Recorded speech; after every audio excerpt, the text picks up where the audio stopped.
to be the difference. This is one way you can connect to your own individual power. And this enables us to take another small step on our journey towards a healthier, longer, and better life. Today's intention is to take a moment for ourselves, a moment of stillness, of calm amongst our busy lives. With that said, let's get comfy and begin. Find yourself a comfortable chair or a seat on the floor. Sit with a straight back, not ramrod straight, but imagine a string gently pulling you up from the top of your head. Let's start by taking a deep inhale through your nose. And as you exhale, gently close your eyes.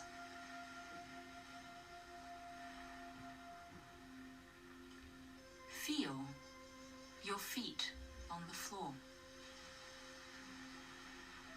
your sit bones on the chair or perhaps on the floor.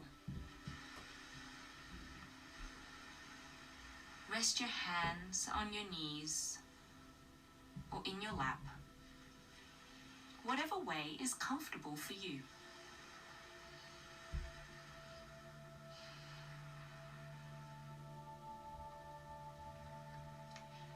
Just giving ourselves a moment to settle in and to settle down.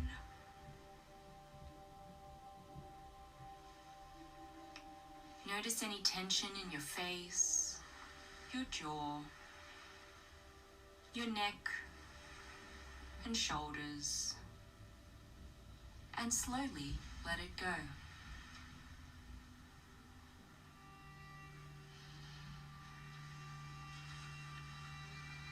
Now, notice your breath.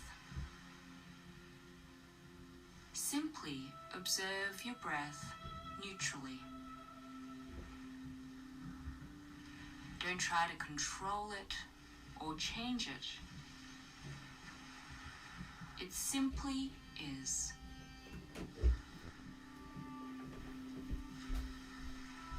Notice where you may feel your breath. Your belly, your chest, your nose.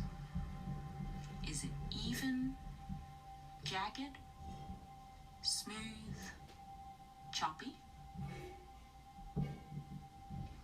And continue focusing on your breath.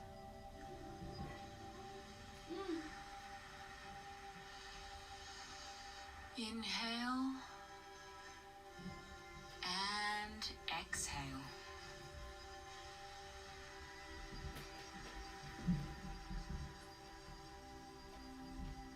Inhale and exhale.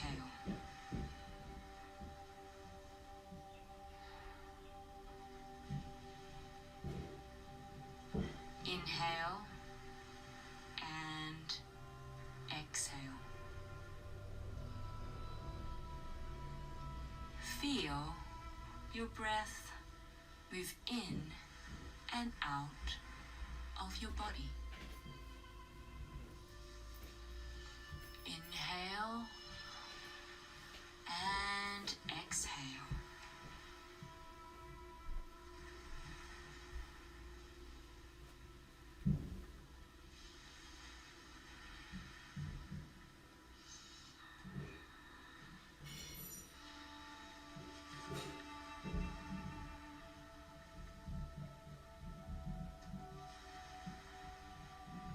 Now, let go of your attention on your breath and open up your mind to whatever arises. Whatever comes up. It may be a sound, a thought, physical sensation. Just notice it.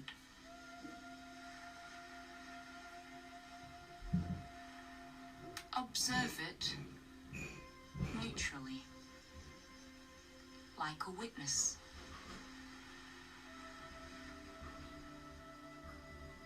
Don't engage it.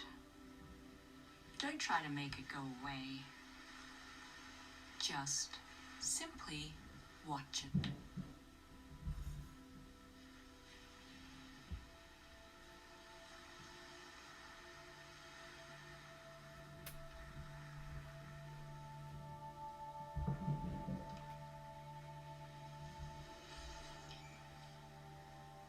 If your mind wanders and follows a thought or sensation, gently let it go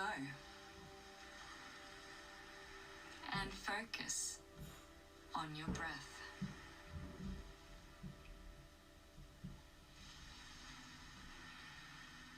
You can even name it. Thought, email, warm, tingling, and gently let it go and come back to your breath.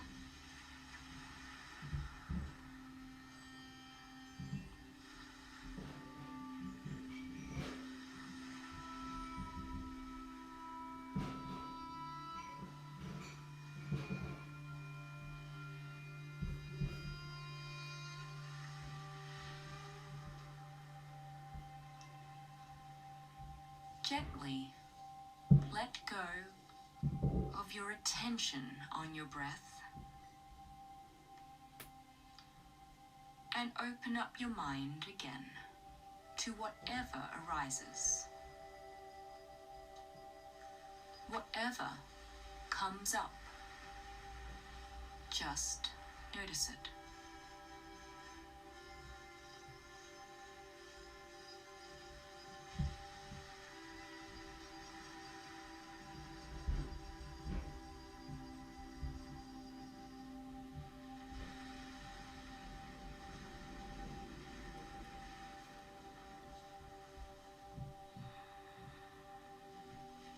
If your attention wanders and follows a thought or sensation,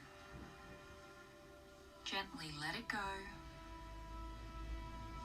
and come back to your breath.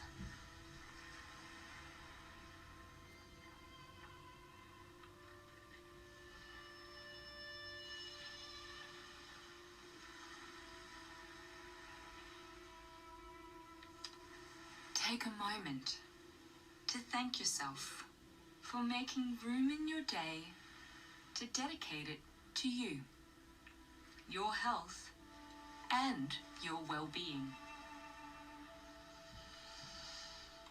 Let's take one more breath in together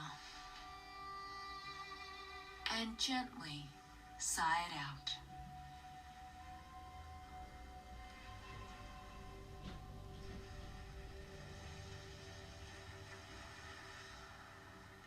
Now bring your attention back to your body, back into this room. And when you're ready, slowly open your eyes.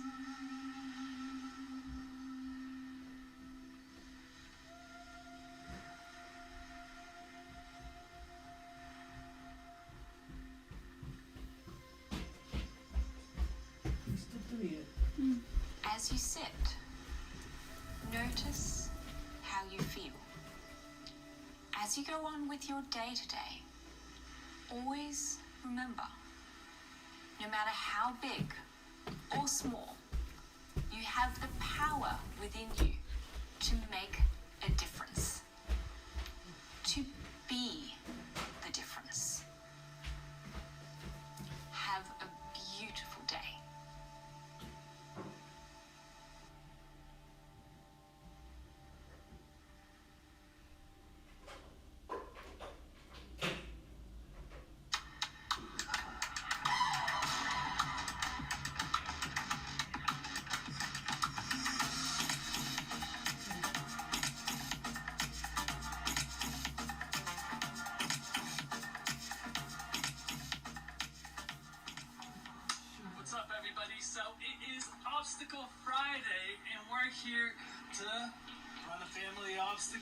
What's that face? Are you ready? Yeah. Are you ready? Yeah, What are we gonna do? We're gonna show the obstacle and then we're gonna do the obstacle. So as you can see, there's skateboards. What we're gonna do is race all the way to the wall over there. Okay. Why don't we show an example? Let's get on the skateboards and let's go. All right. Go on. Don't run over my feet, man. Go. Let's go. Okay. This is just an example, man. Now we get here. What do we do from here? Do wall. Okay, the wall push. Let's see.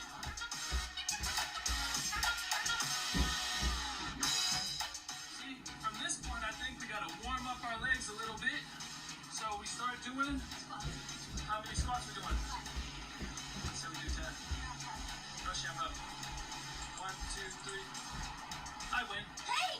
Okay, so we go 7.5. Okay, so we meet in the middle.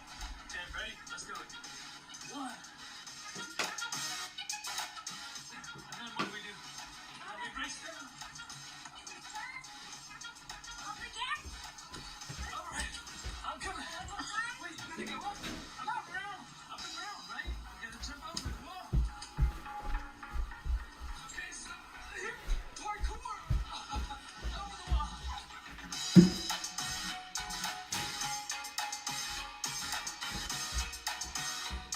So we get down here. We do our step. That's it. Share. Right? Go this way. 1.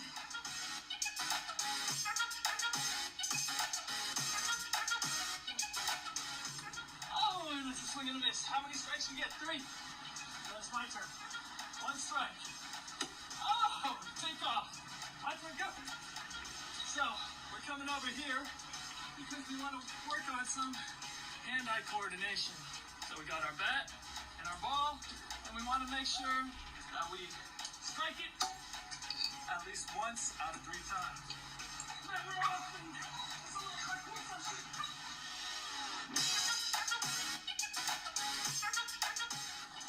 Where do we go?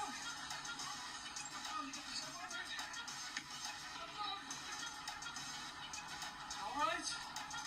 And back onto the skateboards.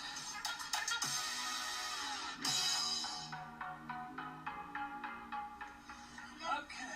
Now, we gotta warm up. We'll do it properly. All right. So, just like Miles said, now that we got our warm-up in, it's time to go. You ready? All right. Now that the introduction is done, we're gonna get at it for real. Are you ready? You sure? Okay. Like we said, remember, stretch before any exercise. Stretch.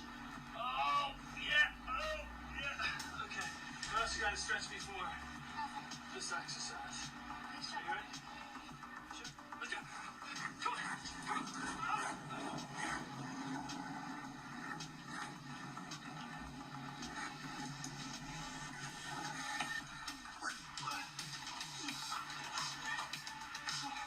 Squats.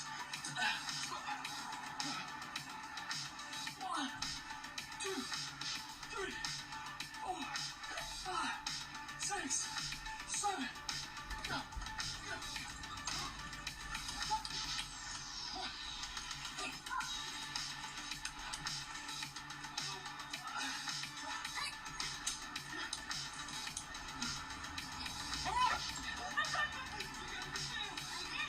Continue to. No, I didn't. You only need 1.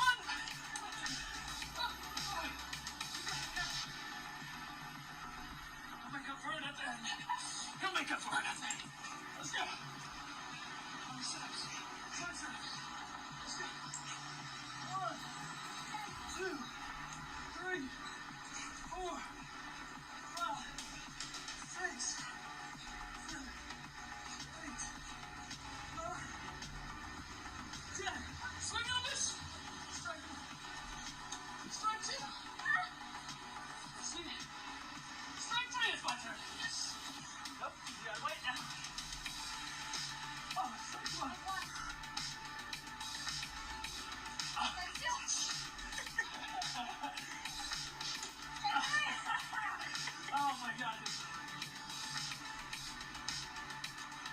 Strike one. So hard. Don't throw so hard. Strike two. There it is. Go.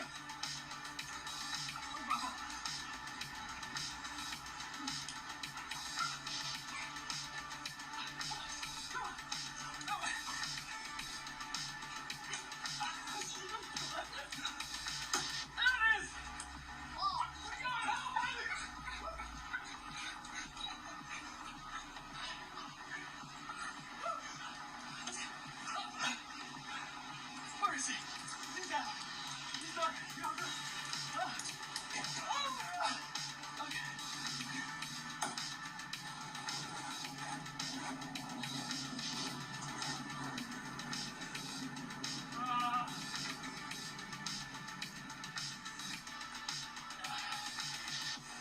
Sweaty mess. Good game. Well done. Well, that was fun. Wasn't it? I like your shirt, by the way. Who's autographed that? Really? And who? What are you wearing that shirt for? You gotta hang that up. Hi everybody, welcome to the Judd Indoor Olympics. We've set up a little obstacle course. I'm going to quickly run you through it, and then all of the Judd kids in their costumes are going to have a go. We're going to time them. Whoever gets through the course first or fastest is the winner. So the first stop is we crawl under the shark-infested tunnel waters.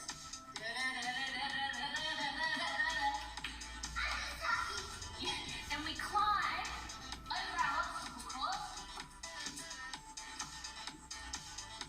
Then we do 10-star jumps. 1, 2, 3, 4, 5, 6, 7, 8, 9, 10. And we climb over the couch to the end. Woo! And we get our tennis balls with the tongs. Woo! And we put them in each bowl as fast as we can, like this. Oh. Okay? Then we play some keepy uppy. Okay, so it's 10 reps. 2, 3, 4, 10, and then we get the picture. Then finally, popcorn push-ups. 2 of these. You're not allowed to use your hands. Is that on your hair, Billy? And then you press the finish line. Woo! And then you are done. Fastest Judd wins. Good luck, competitors. I think, Judd, how you feeling? How you feeling about the scary sharks under the table? You feel good? All right, on your marks, get set, go!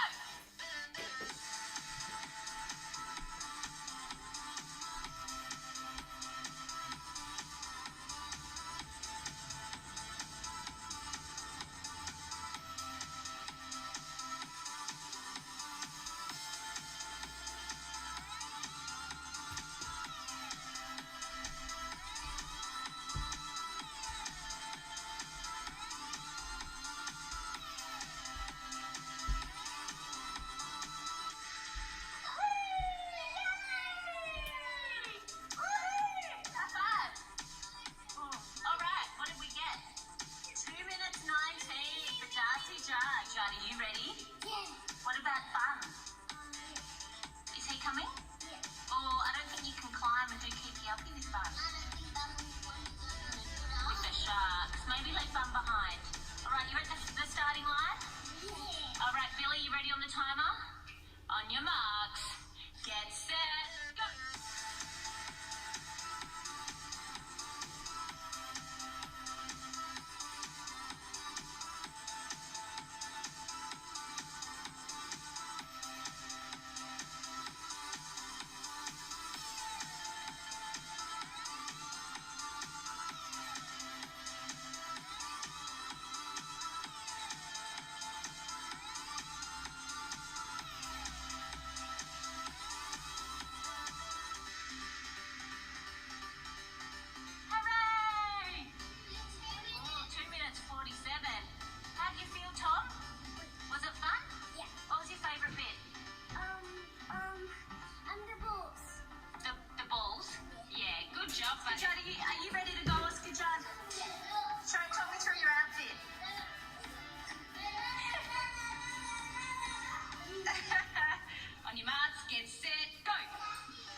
No.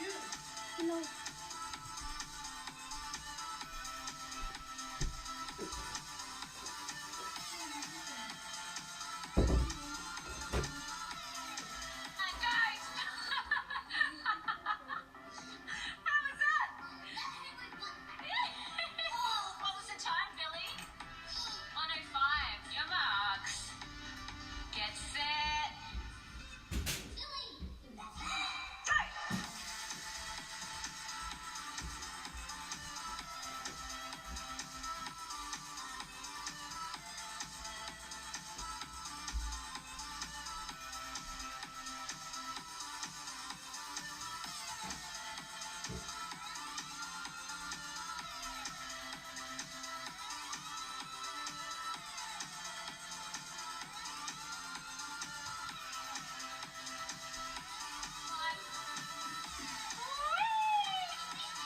Billy! Billy Judd is the winner! Everybody say hooray! Good job, Billy. Well done. Hi guys. Well, I hope you enjoyed that on behalf of myself, the Judd family, and the AIA Vitality team. That was a lot of fun. The most important thing is that you keep moving as a family and enjoy those special times together. I hope you got a giggle out of that. And how good were the kids? They loved it. The house may be a mess, but at least it kept them entertained. Stay home, stay safe, take care. I'll see you next time. Bye for now.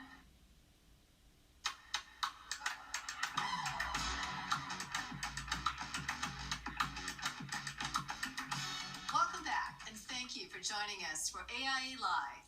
We have an exciting lineup of special guests and AIA ambassadors for you, sharing stories and ideas on how we can live healthier, longer, better lives. I'm Cecilia Mazeka, your host and AIA's Group Communications Director. Coming up next, food brings people together. Chef Jeremy Pang and his son Theo team up to show you simple recipes that make cooking fun and a great way to bond as a family. The rise of gaming in a COVID world, does it make everyone who plays video games a couch potato? Our next set of guest speakers challenge that assumption. Find out how some gamers can enjoy their digital playtime and live a balanced life. Matthew Stewart from Riot Games and Filipino gaming content creator Elodia Gosenfio tell us more. We'll also hear from our AIA ambassadors, including David Beckham, on how to stay mentally positive. But first, let's focus our attention on the environment. What is the connection between climate change and our health? What must be done to create a more resilient and healthier population? Here are some insights from a leading public health professor, environmentalist, and an agent of change.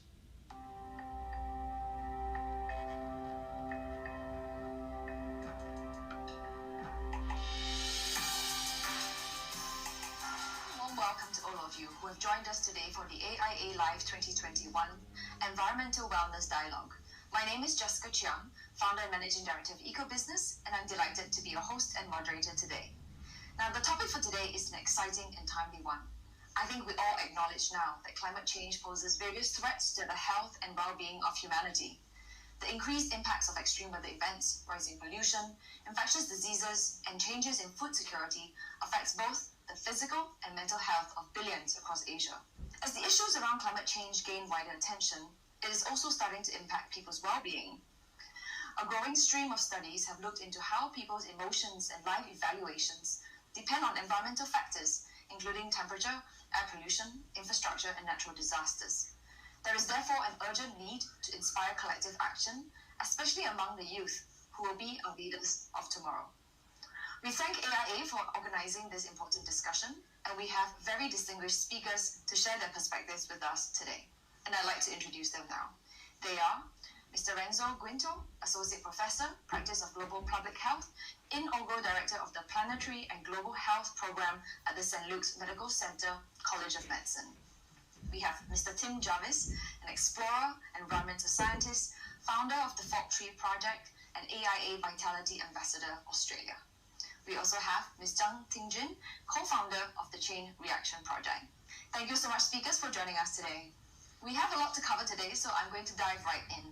The first topic on hand change and health. And perhaps I can invite Renzo to share your thoughts on this perspective before inviting the other speakers. Renzo, over to you. Climate change is already happening now. A few weeks ago, the United Nations Intergovernmental Panel on Climate Change, IPCC, released a report saying that every region in the world is already experiencing, changing weather patterns, increasing ambient temperature, and increasing precipitation or rain as well. And so, the world is changing. Of course, COVID has dramatically changed the world already, and climate change is certainly at its backdrop. And of course, climate change is going to affect not just a single disease group. It's affecting infectious diseases like dengue and malaria, which are still very much prevalent here in Asia Pacific, but also non-communicable diseases like heat stroke, heart attacks because of exposure to, for instance, extreme heat. And there's also growing evidence that climate change is also affecting our brains and hearts. The growing effects on mental health, both in terms of the abrupt extreme weather events, when there's a typhoon or an extreme flooding and it displaces populations. So these are just some of the grave effects on climate change on health. They're not effects for the future. They're already happening now while we are still fighting an unseen coronavirus. Perhaps I turn to Tim. Share with us your thoughts on this issue. But I guess from my point of view, I tend to divide environment and particularly climate change and health into two sort of buckets, if you like. The first is the positives associated with a good quality environment, and the second, the negatives associated with a bad quality environment. And I think the negatives associated with the bad quality environment are quite well known. It's things like air pollution, and the figure that you quote is a well-known figure of 7 million deaths a year attributable to poor air quality. But of course you have things like microplastics in the environment, and then you have all the negatives associated with climate change: extreme weather, viability of people's business, mental impacts upon them, spread of disease. But then the positives of a good environment are things like the microbes that are present in things like plants and fungi. Actually, it has been cited as the fact that them having a positive physical benefit on people's immune systems, for example, and in terms of lower cortisol levels, lower stress levels associated with nature. Again, I think it is now pretty well understood. I think people intuitively understand that they feel better when they're kind of in nature.